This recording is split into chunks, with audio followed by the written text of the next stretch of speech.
CA foundation के अंदर मेरा 247 का स्कोर था, मैंने क्लास 12 के साथ ही इसे क्लियर करा था।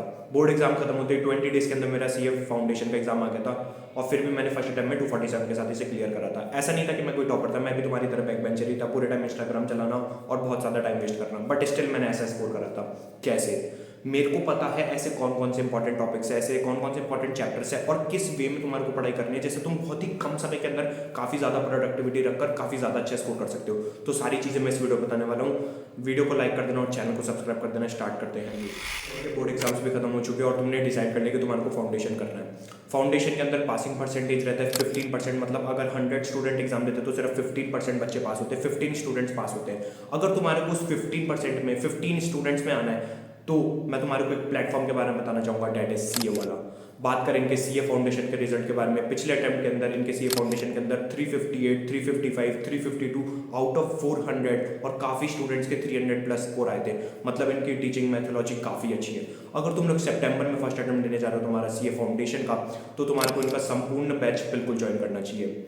बात करें इनके बैच के फीचर्स के बारे में, तो तुम्हारे को live and recorded classes with unlimited views मिल जाता है, मतलब तुम उसे कितनी बार भी देख सकते हो। डाउट सपोर्टिंग प्लेटफॉर्म तुम्हारे को मिल जाता है और ई बुक्स तुम्हारे को मिल जाती है।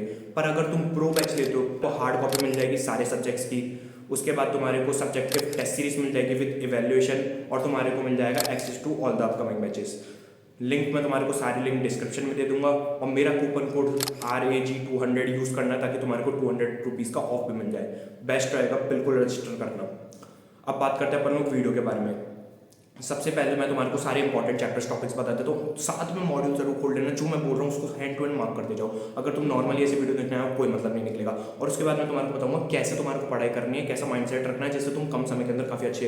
देखो सबसे चीज़ है, सबसे पहले मतलब कि जो मैं चैप्टर्स और टॉपिक्स बता रहा हूँ ना, सबसे प्रायोरिटी मेजर तुम्हारे को उन पर रखना है, क्योंकि वो बहुत ज़्यादा इंपॉर्टेंट होने वाले हैं। अगर जैसे अभी तुम 12th करके आए तो तुम्हारे को पता है कि यार हर सब्जेक्ट के अंदर कौन कौन से ऐसे चैप्टर जिसमें से ज़्यादातर क्वेश्चन आते हैं, जैसे प्लानिंग वगैरह ये सब, तो मैं तुम्हारे को वही फाउंडेशन का बताने वाला हूँ। मॉड्यूल जरूर खोल लेना साइड के अंदर, ठीक है, तुम्हारी बुक सब, या फिर तुम लिख सकते हो अगर तुम्हारे पास मॉड्यूल नहीं है तो, ठीक है। सबसे पहले बात करते हैं अकाउंट्स के बारे में। अकाउंट्स के अंदर तुम्हारे को सबसे पहले बैंक रिकॉन्सिलेशन स्टेटमेंट, डेप्रिसिएशन वाला चैप्टर और इन्वेंट्रीज वाला चैप्टर। इन्वेंट्रीज वाला जो चैप्टर रहेगा ना, उसके अंदर जो लास्ट में प्रैक्टिकल क्वेश्चन है ना, वो बहुत ज़्यादा इंपॉर्टेंट है। वो लोग ICS सिर्फ अमाउंट चेंज कर देता है और नाम चेंज कर देता है, बाकी सेम क्वेश्चन दे देता है। उसके बाद रेक्टिफिकेशन ऑफ एरर्स, ये सारे तुमने 11th-12th में भी खूब कर रखे होंगे, मेरे को पता है, बट स्टिल तुम्हारे को ये सब करने हैं। और है बोनस इशू और राइट इशू, ये जो चैप्टर्स और ये यूनिट है बोनस इशू राइट इशू, ये बहुत ज़्यादा इंपॉर्टेंट है सारे। उसके बाद बात करते हैं अपन को क्या है, इधर क्या बड़े बड़े क्वेश्चंस भी आते हैं, NPO वगैरह, पार्टनरशिप, इनकम्प्लीट रिकॉर्ड्स, ये सब है ना तुमने 11th-12th में भी कर रखे हैं। और तुम्हारे को यहाँ पे डायरेक्टली इसको सीधा तुम क्वेश्चन लगा के प्रैक्टिस कर लेना इसे। अब तुम्हारे को मान लो कोई क्वेश्चन नहीं आ रहा ना, तो तुम उसकी वीडियो सर्च मार सकते हो कि यार ये क्वेश्चन मेरे को यूट्यूब पे सॉल्व कराना है, वैसे उससे तुम्हारे को बहुत सही रहेगा। जो तुम्हारे को आते हैं वो तुम्हारे को आ जाएंगे, जो तुम्हारे को नहीं आते वो तुमने यूट्यूब वीडियो के थ्रू देख लिए, बेस्ट तुम्हारे को समझ आ जाएगा। बात करते हैं थोड़ा माइंडसेट के बारे में, तुम्हारे को कैसे प्रोसीड करना है। तो सबसे पहले ध्यान रखना, तुम्हारे को कोई भी नोट्स वगैरह किसी की भी जरूरत नहीं है। ICA की जो मॉड्यूल है, ICA ने जो बुक दी है वो प्राइमरी है, याद करना है, उसके नोट्स बना के याद करो। प्रैक्टिकल क्वेश्चंस करने हैं, उसके क्वेश्चंस करो। उसके क्वेश्चन मैं तुम्हारे को एक गारंटी दे रहा हूँ, अगर तुम्हारे को उसके क्वेश्चन कॉन्सेप्चुअली सॉल्व, तुम्हारे को कॉन्सेप्चुअली आते हैं और तुम्हारे को मॉड्यूल की लैंग्वेज ऊपर से तो याद है कम से कम, इजीली पास हो जाओगे। फाउंडेशन फर्स्ट अटेम्प्ट में इजीली आ जाएगा, ठीक है। अब बात करते हैं लॉ के बारे में। लॉ के अंदर सबसे पहले तुम्हारे को कंपनीज एक्ट खत्म कर लेना है, उसके बाद इंडियन पार्टनरशिप एक्ट खत्म कर लेना है, उसके बाद इंडियन कॉन्ट्रैक्ट एक्ट और उसके बाद सेल्स ऑफ गुड्स एक्ट। इस फ्लो के अंदर तुम्हारे को सारे चैप्टर सब चीज़ें कंप्लीट करनी है। अब बात करें इंडियन कॉन्ट्रैक्ट एक्ट ये सब वगैरह की, तो यहाँ पे राइटिंग का बहुत ज़्यादा ध्यान देना। राइटिंग मतलब हैंड राइटिंग नहीं, प्रेजेंटेशन की बात कर रहा हूँ मैं। सबसे पहले तुम्हारे को लिखना है क्या, मतलब सेक्शन नंबर लिखो तो बहुत ही बढ़िया है, उससे तुम्हारे को ज़्यादा नंबर मिलेंगे, ध्यान रखना ये बात का। जितना हो सके तुम्हारे को ये नहीं वो कोई केस स्टडी पूछ रहा तो तुम डायरेक्ट उसका आंसर लिख दे। सबसे पहले तुम्हारे को उसका प्रोविजन लिखना है, उससे रिलेटेड प्रोविजन। उसके बाद तुम्हारे को उसके फैक्ट्स ऑफ द केस समझाना है, मतलब क्वेश्चन से रिलेट करके कि क्वेश्चन के अंदर ये हो रहा है, फिर तुम्हारे को फाइनली आंसर लिखना है। ऐसे तुम्हारे को करना है। इंडियन कॉन्ट्रैक्ट एक्ट में तुम्हारे को जितने अच्छे से तुमने टॉपिक समझे होंगे ना, उतना ज़्यादा चांसेस रहेंगे कि तुम केस स्टडी सॉल्व कर जाओ और तुम्हारे ज़्यादा नंबर आ जाए। तो इसके अंदर इंडियन कॉन्ट्रैक्ट एक्ट काफ़ी बड़ा एक्ट है, कुछ नहीं होगा, बहुत ज़्यादा टाइम लग जाएगा, लेकिन तुम्हारे को अच्छे से कंप्लीट करना है। मतलब तुम्हारे को सिर्फ एक रूल ध्यान रखना है, अगर मैं 2 घंटे पढ़ रहा हूँ ना, तो 2 घंटे में ऐसा पढ़ रहा हूँ कि मेरे को सारी चीज़ें समझ आ रही है। ये तुम्हारे को मिनिमम फर्स्ट रूल अपना रखना ही रखना है। बात करें मैथ्स के बारे में, तो लॉजिकल रीजनिंग तुम्हारे को सबसे पहले कंप्लीट करनी है। अब उसके भरोसे नहीं रहना 100%, क्योंकि क्या है वो एग्जाम में हार्ड भी आ सकती है, इसलिए बाकी सारी चीज़ें भी करनी है। उसके बाद बात करते हैं स्टैटिस्टिक्स के बारे में। तो उसके अंदर सबसे मेन चीज़ है central measure of tendency and dispersion. मैं बता रहा हूँ 15 से 20 नंबर का अकेला ये टॉपिक आता है, centre measure of tendency and dispersion, बहुत अच्छे से करके जाना इसे।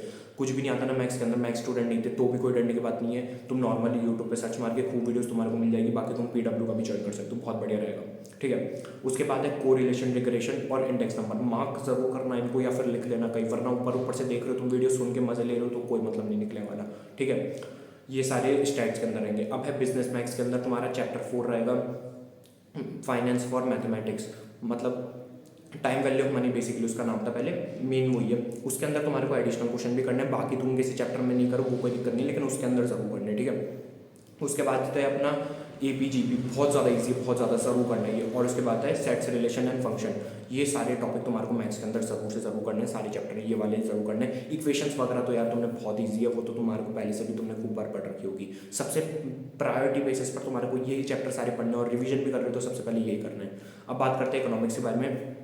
सच बताओ इकोनॉमिक्स तुम्हारी पूरी 11th-12th वाली है, आराम से तुम्हारा हो जाएगा, तुम खुद रीड मारोगे मॉड्यूल से इजीली हो जाएगा। MCQs कहाँ से आते हैं इकोनॉमिक्स के अंदर? डायरेक्ट मॉड्यूल की लाइनों से, मतलब मॉड्यूल रीड मारना है, स्कोर इंपॉर्टेंट। ये सब चीज़ें करोगे इजीली हो जाएगा।